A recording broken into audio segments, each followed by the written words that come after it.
আসসালামু আলাইকুম, কেমন আছেন সবাই? তো আজকে চলে আসছি আপনাদের সাথে একটা সমসাময়িক সমস্যা বা বিষয় নিয়ে আলাপ করার জন্য। আর সেটা হচ্ছে যে ইদানিং কিছু বড় বড় ব্লগার যারা আছে বা বড় কন্টেন্ট ক্রিয়েটর যারা আছে, তাদের কিছু ব্যবহার সম্পর্কে আপনাদের সাথে কথা বলতে আসছি। হ্যাঁ, তারা আমি যেটা বলতে চাই, তারা পাবলিকলি তাদের পোস্টগুলো করে কিসের জন্য? তাদের ভিউ বাড়ানোর জন্য বা তাদের হচ্ছে ইনকামের জন্য, চারটা পয়সার জন্যই তো তারা এগুলা করে, তাই না? বেসিক্যালি তো মানুষের সাথে পাবলিক প্ল্যাটফর্মে তারা বিভিন্ন ভিডিও পোস্ট এবং বিভিন্ন জিনিস শেয়ার করে, অথচ পাবলিক যদি কোনো কমেন্ট করে বা কোনো কিছু জিজ্ঞেস করে বা কোনো বিষয় সম্পর্কে প্রতিবাদ করে, তাহলে বড় বড় ব্লগারদের গায়ে তেলের ছিটা পড়ে। কি বলবো, যে তারা মনে করে যে কি একটা ব্যাপার, যে আমি কি হনুরে, এরকম একটা বিষয়। হ্যাঁ, তারা নিজেদেরকে অনেক কিছু মনে করে এবং তারা পাবলিকের কোনো কমেন্ট এবং কথা সহ্য করতে রাজি না। আচ্ছা, আমার একটা প্রশ্ন আপনাদের কাছে, আপনারা যদি পাবলিকের দুইটা কথা সহ্যই না করবেন বা পাবলিকের দুইটা কথা যদি ভদ্রভাবে কেউ কিছু বলে সেটা যদি আপনারা ঠিকভাবে মেনেই না নেবেন, তাহলে আপনারা পাবলিক প্ল্যাটফর্মে ভিডিওস করেন কেন, কন্টেন্ট ছাড়েন কেন? হ্যাঁ, পাবলিকের কথা তো শুনতেই হবে ভাই। পাবলিক প্ল্যাটফর্মে আপনি ভিডিও বানাবেন অথচ পাবলিকের কথা শুনবেন না, সেটা তো হতে পারে না, তাই না? হ্যাঁ, ঠিক আছে, মানুষ যদি আপনার সাথে কোনো রকম বেয়াদবি করে সেটা একটা আলাদা কথা, কিন্তু কোনো মানুষ যদি উচিত কথা বলে বা কেউ যদি নিজের মতামত জানায়, তাহলে সেক্ষেত্রে আপনারা এত এরকম চোটপাট দেখান কেন, তো ভাব দেখান কেন? আমি তো বুঝতে পারি না। তো যাই হোক, কিছু কিছু বিষয় নিয়ে খুব অদ্ভুত লাগে আমার কাছে, যে এরা নিজেদেরকে একটু আইডেন্টিটি গ্রো হওয়ার কারণে এরা নিজেদেরকে যে কি আর কি ভাবে, চারটা ফেস ভ্যালু তৈরি হয়েছে দেখে তারা সাধারণ পাবলিককে মূল্যায়নই করতে চায় না। কিন্তু তারা এই জিনিসটা একদম ভুলে যায় যে দিন শেষে তাদের এই আইডেন্টিটি তৈরি কিন্তু এই পাবলিকের দুটো চোখের কারণেই হয়েছে। পাবলিকের নিজের কষ্টের পরিশ্রমের পকেটের পয়সা খরচ করে তারা এমবি কিনে ওয়াইফাই নিয়ে তাদের ভিডিও দেখে বলেই কিন্তু তারা চারটা পয়সা মুখ দেখে। এমন অনেক রাস্তার পোলাপান আছে যাদেরকে কেউ চিনতো না, যারা দুই বেলা ভাতও খাইতে পারতো না, এসব মানুষ এখন নাকি বিশাল বিশাল ব্লগার হয়ে গেছে, কন্টেন্ট ক্রিয়েটার হয়ে গেছে। হ্যাঁ, তো এরা হয়েছে কিভাবে? পাবলিকের কারণেই তো হয়েছে না? তো পাবলিক প্ল্যাটফর্মে কাজ করবে, পাবলিকের কোনো পাবলিককে কোনো সম্মান দিবে না, শ্রদ্ধা দিবে না, যা মন চায় তাই বলে পাবলিককে অপমান করবে। তো এগুলো তো কোনো ভদ্র ফ্যামিলির লোকের কাজ না, তাই না? আর আসল কথা কি জানেন, দিন শেষে কন্টেন্ট ক্রিয়েটার বড় বড় অনেকেই হয়, কিন্তু ভদ্র ফ্যামিলি থেকে কয়জন উঠে আসে বলেন? যেসব মানুষজন ভদ্র ফ্যামিলি থেকে উঠে আসে তাদের ব্যবহার দেখলেই বোঝা যায়, এবং যেসব মানুষজন অভদ্র ফ্যামিলি থেকে উঠে আসে তাদেরও কথাবার্তা চালচলন দেখলেই বোঝা যায়, বা তাদের কথার সিস্টেম দেখলেই বোঝা যায় যে কী ধরনের কথাবার্তা তারা বলে। হ্যাঁ, আজকে নাম বলবো না, আজকে একজন বিশাল বড় ব্লগার যার কয়দিন আগেও কেউ চিনতও না, হ্যাঁ, কয়দিন আগে যাকে কেউ মূল্যায়নও করতো না, এরকম একটা ছেলে বলি। তো সেই ছেলে একটা ভিডিওতে আমি একটা কমেন্ট করছিলাম যে আপনার আমি আসল কথা, আমার কাজটা দেখে ভালো লাগে না, সচরাচর মানুষ আমরা যেটা করি সেটা চিন্তা করি। আমি বলছিলাম, সে এমন একটা ভাব করলো যে সে জানি কত বড় একটা কন্টেন্ট ক্রিয়েটার, ঠিক আছে? এবং সে বলল আপনার সমস্যা কোথায়?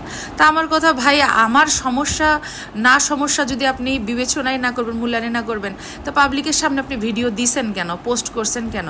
হ্যাঁ, শুধু পাবলিক আপনাকে দেখবে আর আপনি মজার মজার পয়সা খাবেন, হ্যাঁ, পয়সা ইনকাম করবেন আর বড় লোক হবেন, এই জন্য দিছেন ভিডিও? ভাই আপনাদের কি বলবো, জিব্বা অনেক লম্বা রে ভাই, আপনাদের জিব্বা অনেক লম্বা, বুঝছেন? কিন্তু জিব্বা লম্বার সাথে সাথে ধৈর্যটা একটু লম্বা করার চেষ্টা করেন, কারণ এই প্ল্যাটফর্মে কাজ করলে কিন্তু ধৈর্য না ধরলে হবে না।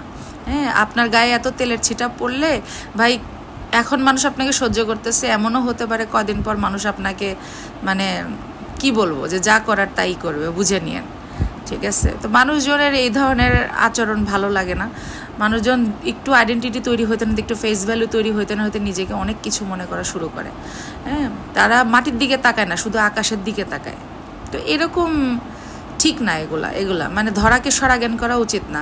আপনি যতই বড় হয়ে যান না কেন, যত বড় কন্টেন্ট ক্রিয়েটার বা যত বড়ই আপনি কি বলবো যে ভ্লগার হয়ে যান না কেন, দিন শেষে কিন্তু আপনার চোখটা মাটির দিকে থাকা উচিত, এবং আপনার কিন্তু অতীতটা ভুলে যাওয়া উচিত না, যে আপনি আগে কি বলবো যে টোকায় ছিলেন।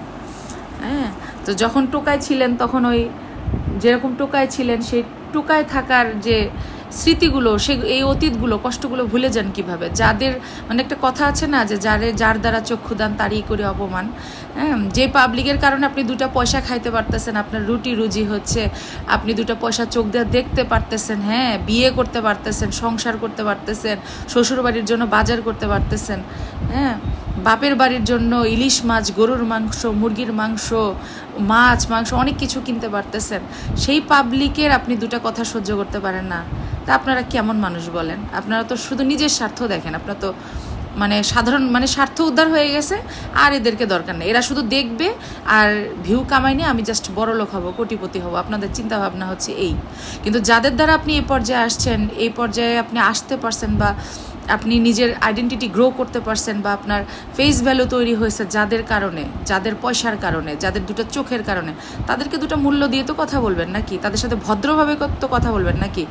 ভদ্রতা দেখাইতে কি এত কিছু লাগে? এত কিছু লাগে না তো, শুধু লাগে পারিবারিক শিক্ষাতে। পারিবারিক শিক্ষাটা কোথায় ভাই? বড় ব্লগার, বড় কন্টেন্ট ক্রিয়েটার হয়ে গেছেন, দেখি কি পারিবারিক শিক্ষার প্রয়োজন নাই? পারিবারিক শিক্ষাটাই আসলে সব থেকে বড় কথা, বুঝছেন?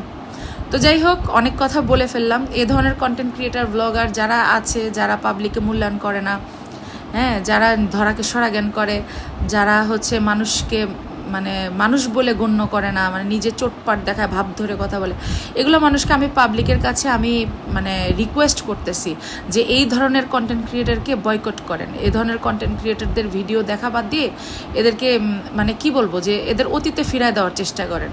এরা যেরকম মানে ছিল এরকমই এদের সাথে যায়। হ্যাঁ, 2টা পয়সা মানে মুখ দেখতে না দেখতে এরা মানে যে ভাব দেখায় রে বাবা রে বাবা। তো যাই হোক, সবাই ভালো থাকবেন, সুস্থ থাকবেন। আজকে না পেরে নামটা প্রকাশ করলাম না, সে বিশাল বড় কন্টেন্ট ক্রিয়েটারের, হ্যাঁ, পৃথিবীর সবচেয়ে বড় সেলিব্রিটির নামটা প্রকাশ করলাম না। তো যাই হোক, ভালো থাকেন, সুস্থ থাকেন, আর এই সমস্ত মানুষকে দয়া করে বয়কট করবেন। আমিও বয়কট করে চলি। আমি ছোট যারা ব্লগার আছে আসলে আমি তাদের ভিডিও দেখি, এত বড় বড় মাপের সেলিব্রিটিদের ভিডিও আমি দেখি না।